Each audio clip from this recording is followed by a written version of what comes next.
Hello, welcome to Early Morning Barking, talking about BPD and MPD by somebody that has both. Don't forget to hit the like and subscribe buttons and do all the socially followy things that I really like it when you do. Oh yeah. So today I'm here to talk about intrusive thoughts. I've spoken about dark thoughts in the past, fairly recently I think. That's much more of an MPD kind of thing. The intrusive thoughts is much more of a BPD thing, and they tend to come in a little bit of a different format. I, of course, have a lovely mix of both to live with. It's great fun. So the MPD dark intrusive thoughts tend to be more in the region about negative thoughts regarding other people. That sort of dark thoughts about hurting others, about causing harm and pain in whatever way it comes. That's the horrible nature of the MPD. The BPD, on the other hand, feels much more internalized. These are the things that are worries for me, things that bother me constantly, things that are always on my mind. And so they come out in the form of these thoughts. I didn't realize that was the case for a while. It seems kind of obvious when you look back on it. Of course, you're having intrusive thoughts about things that bother you. And maybe to help them go away, you can deal with those things that are bothering you. The trouble is, I'm still living with lots of things that bother me, so they haven't gone away entirely. And not everything is immediately fixable. This is the area where some people might get a lot of suicidal ideation. A lot of, why don't you just kill yourself kind of thoughts. Which I've never had to live with, but I can only imagine is horrendous to have that sort of thing going on in your mind all the time. Mine, as I say, are much more related to my personal life. That sort of, your friends don't like you. What? They don't like you. They keep you around because they're sort of stuck with you, but they don't like you. That kind of thing. And because of the nature of these thoughts, they can come in at any given moment. It's a horrible thing that you can be happy as anything, high as a kite, doing something that you love with people that you love. It doesn't matter. And then all of a sudden, bang, and it's like being hit by some sort of thought brick, you know? Just suddenly everything stops. We're going to think about this now. I don't care that you were doing that. That music is great, but have you remembered you don't have a pension and you're 42? And you're, oh. What can you... It just stops you. Dead in your tracks. Everything stops. The world closes in. And you just, oh. Yeah, that thing. I forgot about that thing that really upsets me. It really bothers me. And yeah, I am going to have to work till I die, and probably my friends do hate me. And then you get the blanket of sadness that comes, and you wrap yourself up in it. And to some degree, it starts to feel normal and comforting, and you let it drag you down and weigh you down. And then the thoughts can just keep coming. And it's a horrible thing to live with. We'll all have our own different things, I would imagine. There'll be commonalities in theme, but we'll all have our particular thing that pops in there from time to time. Just when you stood in the middle of a party or watching something great on TV, anything, it doesn't matter. And I don't know that you even need anything to trigger these things. They just come to you like a lightning strike. It comes out of nowhere, precipitated by nothing. And it can be distressing, as you can imagine. I'm sure a lot of you watching now go through similar things. You know that feeling. You're in the middle of a workout, it's going really well, and then bang, they don't like you. Where did that come from? They do things without you, it's because they don't like you. And you start arguing. Suddenly, this is where the scene in Lord of the Rings with Gollum arguing with himself starts to make a bit of sense. You're not supposed to relate to that bit, but it's like that. It's exactly like that.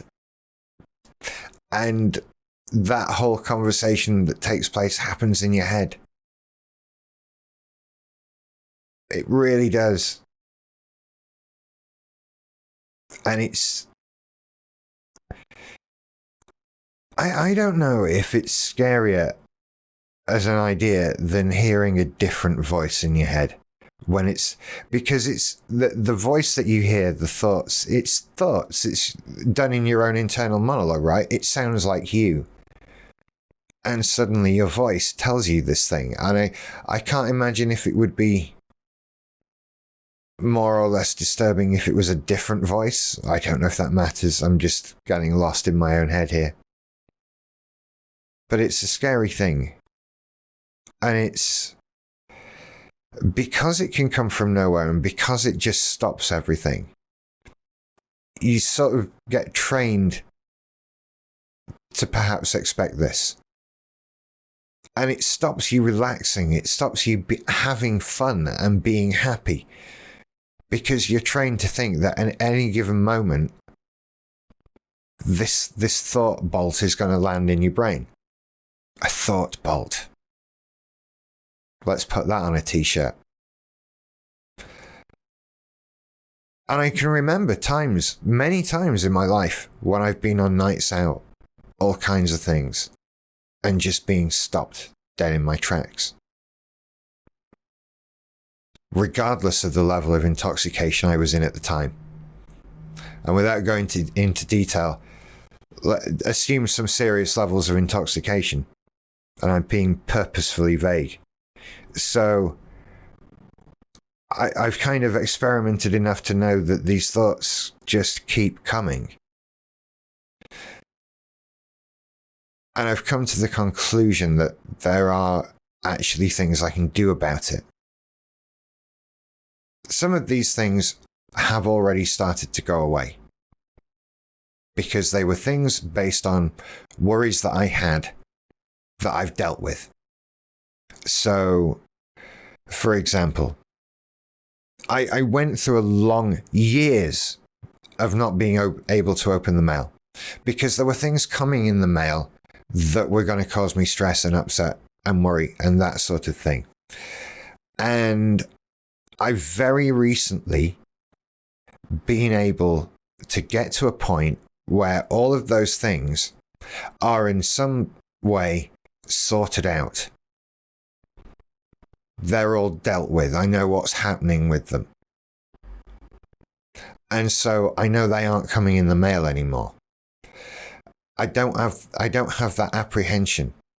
And also because there isn't a big pile of things, if anything is to arrive, I can deal with it because it's the only thing. And so I dealt with that. And so this worry of all those things, like, have you sent your student loan deferment form off again? Have you dealt with this other thing? These other people are trying to get in touch with you for money and you haven't paid this bill and that. It's not all there all the time, just hanging over me. And so the intrusive thoughts surrounding that stuff have just gone away. Other stuff, like I say, is harder to deal with. But I do expect that should I reach a point where I can deal with it, then I'm going to feel better about those things. I see a light at the end of the tunnel, so to speak. There is a way of getting rid of all of these thoughts. And that's to, as far as possible, deal with the problems that they're coming from. That's not so easy for all of them. It really isn't. And it's all well and good me sitting here saying, just deal with the problems. Like I say, we all have our own problems, right? And maybe some of them aren't just turned off. Maybe it's not a case of sitting down and making some phone calls or whatever. I don't know what I'd do if some of those intrusive thoughts involved hurting myself. And that's a scary thing to me. I've never personally ended up in that situation. And I have a great deal of sympathy for those who do. I know how I dealt with my own suicidal feelings, but as I say, they weren't intrusive as such. And please go back and watch the episode on that. But in the meantime, while trying to fix a lot of these problems, it brings us back once again to some sort of mindfulness exercises, doesn't it? Clearly, there's an episode coming up on this, and I have to do some research before that can happen, because I can't just blather on about it. Nor can I tell you my own experiences with it, because I haven't tried anything, and I think it would really help. So maybe this is another example of where making these videos would be, beneficial to me.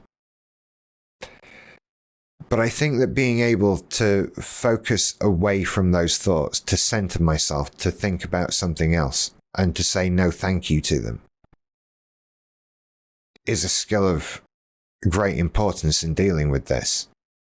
It helped me with the blanket of sadness that I used to feel a lot. That when it started wrapping me up, I could start to realize, no, this is silly. It's based on nothing. I'm just feeling sad because I feel normal when I'm sad. And I've managed to break out of that. It feels like it's been a while since that's really had hold of me. It's not gone altogether, and it does keep trying from time to time, but I'm still able to sort of recognize the behavior and begin to shake myself out of it now. And that's just going to come with time and practice, which I'm afraid all of this does. There are no quick fixes for any of it, as you know, otherwise we'd all be doing it and there'd be significantly fewer of these videos. But as we keep practicing, you start to realize you can do it, that there is a way out, and that these intrusive thoughts can at least be reduced, if not removed altogether. It's a case of digging through all the shit that you've got to deal with. It's so hard. It's so difficult to do. And if you have this to do, I wish you every bit of luck for it with it. I know you can do it. With any of this stuff, I sort of feel, look, I did it. And I'm not special. I'm not brilliant and important. There's breaking through the narcissism for you. But I don't have any special skills or knowledge or abilities. I don't have any special things going on for me here that you all don't have access to. And so I think if I can do it, then I'm certain all of you can. And I hope you manage it, because these intrusive thoughts suck. And I could do without them altogether. Anyway, good luck with it. I'll see you later. Bye.